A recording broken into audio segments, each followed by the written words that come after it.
Kali ini Safa akan membacakan cerita yang berjudul Mengimani Allah. Nah, teman-teman, di buku ini terdapat fakta, kisah, Amazing Islam, buku seru, telusuri yuk, dan akhlak kita. Nah, teman-teman, di setiap halaman ada loh, lihat. Oke. Di sini Safa akan membacakan beberapa cerita dan beberapa fakta ya. Nah, kita mulai ya. Faktanya, siapakah Allah? Tidak ada yang dapat menjelaskan siapa Allah. Segala pengetahuan yang benar tentang Allah bersumber darinya sendiri. Oleh sebab itu, untuk mengetahui siapa Allah, cara yang tepat adalah membaca dan memahami firman-Nya Al-Quran. Mengetahui Allah dari nama-nama dan sifatnya. Al-Quran menjelaskan bahwa Allah memiliki nama-nama lain selain Allah. Beberapa di antaranya adalah Al-Khaliq, Ar-Rahman, Ar-Rahim, dan masih banyak lagi yang lainnya. Nama-nama yang sekaligus menjadi sifatnya tersebut menjelaskan kepada kita siapa Allah sesungguhnya. Allah Al-Khaliq dan Rabbul Alamin. Al-Khaliq artinya pencipta. Dalam beberapa ayat Al-Quran, nama tersebut dibandingkan dengan pengatur dan pemelihara, pemberi bentuk, maha perkasa, pemberi rezeki. Penjelasan mengenai nama Al-Khaliq tersebut menempatkan Allah sebagai Rabbul Alamin, yaitu Tuhan semesta alam.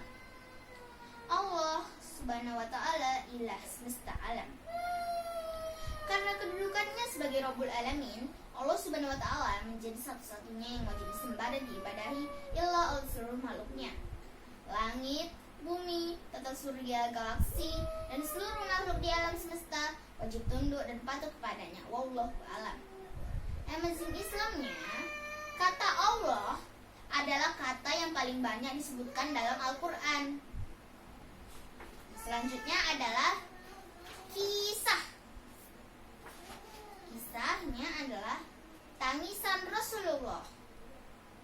Suatu malam, Rasulullah terbangun. Kemudian, beliau mendatangi istrinya, Ibunda Aisyah yang tengah tertidur.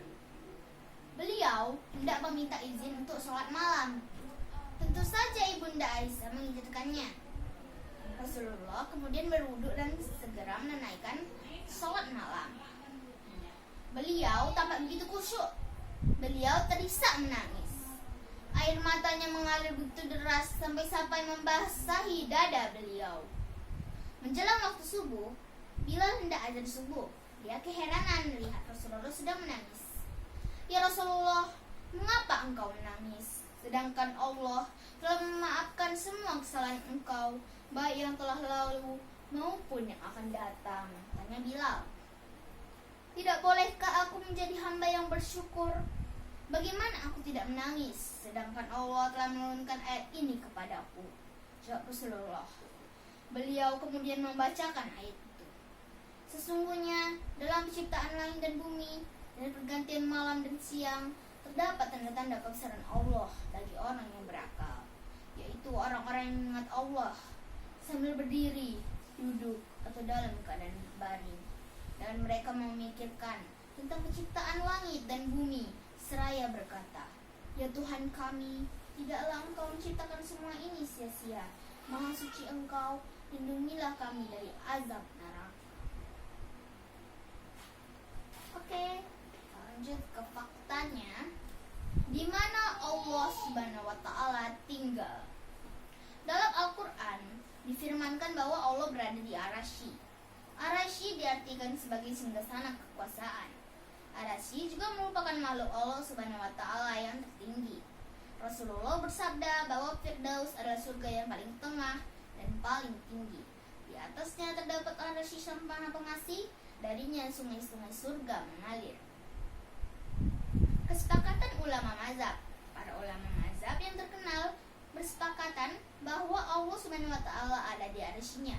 Imam Syafi'i berkata, sesungguhnya Allah berada di atas Ar-Rasy-Nya yang berada di atas langitnya. Walaupun begitu, Allah pun dekat dengan makhluknya sesuai yang Dia kehendaki. Kemudian Imam Ahmad bin Hanbal juga berkata, Allah berada di atas arsy-Nya, setiap tempat tidaklah lepas dari ilmunya. Sementara itu, Imam Malik berujar, Allah berada di atas langit. Sementara itu, ilmunya berada di mana-mana. Segala sesuatu tidaklah lepas dari ilmunya. Arsy, makhluk mulia dan paling besar. Allah menyifati arsy sebagai makhluk mulia dan agung. Selain itu, arsy juga termasuk makhluk Allah yang paling besar. Menurut Ibnu Abbas, tidak ada yang mengetahui ukuran arsy selain Allah. Bagaimana keberadaan Allah di arsy, hanya Dia sendiri yang tahu. Tidak akan pernah ada manusia yang mengetahuinya. Keadaan apapun yang ada di alam semesta ini tidak akan mampu menjelaskan keadaan Allah di arsy. Amazing Islam. Arsy adalah makhluk mulia dan paling besar.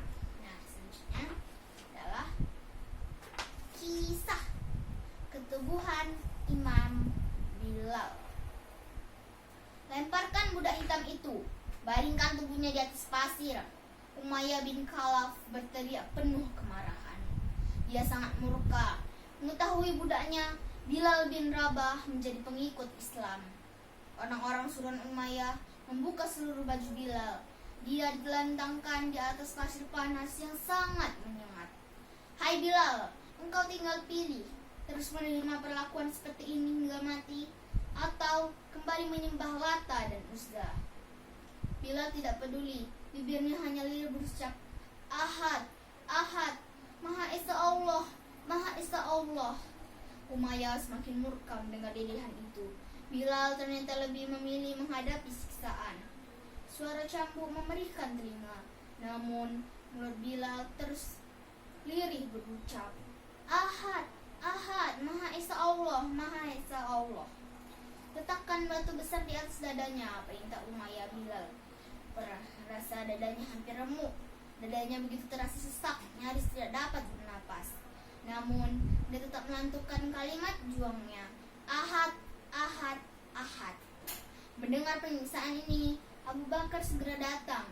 Dia meminta Umayyah melepaskan Bilal. Namun, permohonan Abu Bakar ditolak mentah-mentah. Abu Bakar kemudian menawarkan Umayyah 5 uqiyah emas untuk menebus Bilal. Pada pembayaran itu, diangkatlah batu yang menindih tubuh Bilal. Bilal pun bebas hatinya dari kemusyrikan. Jiwanya kini hanya penuh dengan keimanan bahwa Allah Maha Esa. Oke, selanjutnya fakta. Mengapa Allah tidak terlihat? Nabi Musa pernah memohon kepada Allah untuk melihatnya. Allah kemudian berfirman, engkau tidak akan sanggup melihatku. Lihatlah ke gunung itu. Jika gunung itu tetap di tempatnya, niscaya engkau dapat melihatku. Gunung pun hancur.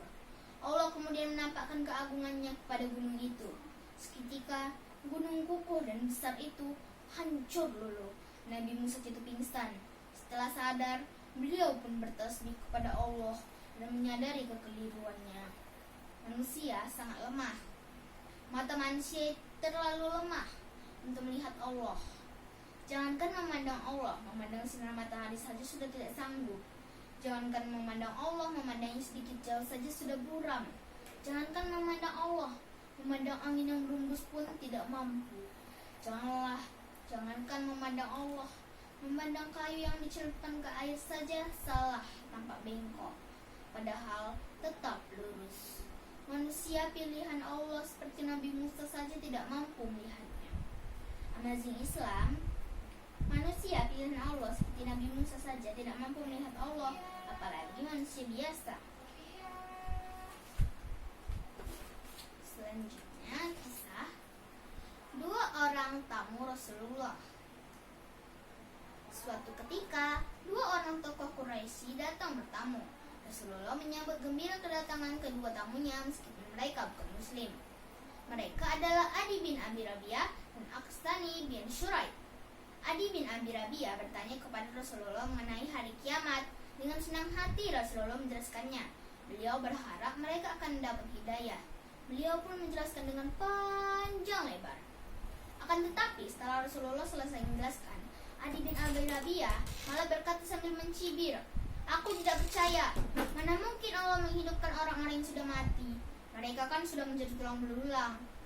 Ketika itu turunlah wahyu, yaitu surah Al-Qiyamah ayat 3 dan 4. Apakah manusia mengira bahwa kami tidak akan mengumpulkan kembali tulang belulangnya? Bahkan kami mampu menyusun kembali jari jemarinya dengan sempurna. Allah Maha Kuasa, jangankan tulang belulang, menyusun jemari pun Allah sanggup melakukannya karena Dia Maha Pencipta. Fakta, bagaimana Allah menciptakan alam semesta? Telah sejak lama manusia memiliki rasa ingin tahu mengenai bagaimana alam semesta ini diciptakan. Rasa penasaran manusia telah membuat mereka mempelajari dan mendalami berbagai ilmu pengetahuan. Simpulan ilmiah manusia, melalui peneliti ilmiahnya mengenai alam semesta, para ilmuwan berhasil menemukan banyak hal. Salah satunya adalah mengenai bagaimana alam semesta ini bermula. Mereka berkesimpulan alam tercipta bermula dari ruang kosong. Kemudian inti atom padat meledak, lalu menjadi galaksi dan menjadi bintang-bintang dengan tata suryanya sendiri-sendiri. Inilah yang dikenal dengan teori Big Bang. Berdasarkan teori ini, alam semesta terbentuk sekitar 13,7 miliar tahun lalu dan terus mengembang sejak saat itu. Ternyata, simpulan ini sesuai dengan firman Allah Subhanahu wa taala dalam Al-Qur'an. Pernyataan kebenaran Al-Qur'an. Dalam Al-Qur'an disampaikan proses penciptaan alam dimulai dari penyatuan antara ruang alam dan materi dari sesuatu yang padu. Kemudian terjadi pemisahan oleh Allah melalui pembentukan dukan atau asap. Setelah itu ruang alam melebar, meluas dan menguai. Proses penciptaan alam berlangsung selama 6 periode, yaitu 4 periode penciptaan bumi dan 2 periode penciptaan langit. Amazing Islam, simpulan ilmiah bahwa semesta ini diciptakan dan memiliki permulaan baru diketahui manusia pada abad ke-21, padahal Al-Quran sudah menyatakannya 15 abad yang lalu. Nah teman-teman, sampai di sini dulu ya video kali ini. Jangan lupa like, subscribe, and comment. Sampai jumpa lagi di video selanjutnya. Assalamualaikum warahmatullahi wabarakatuh. Dah.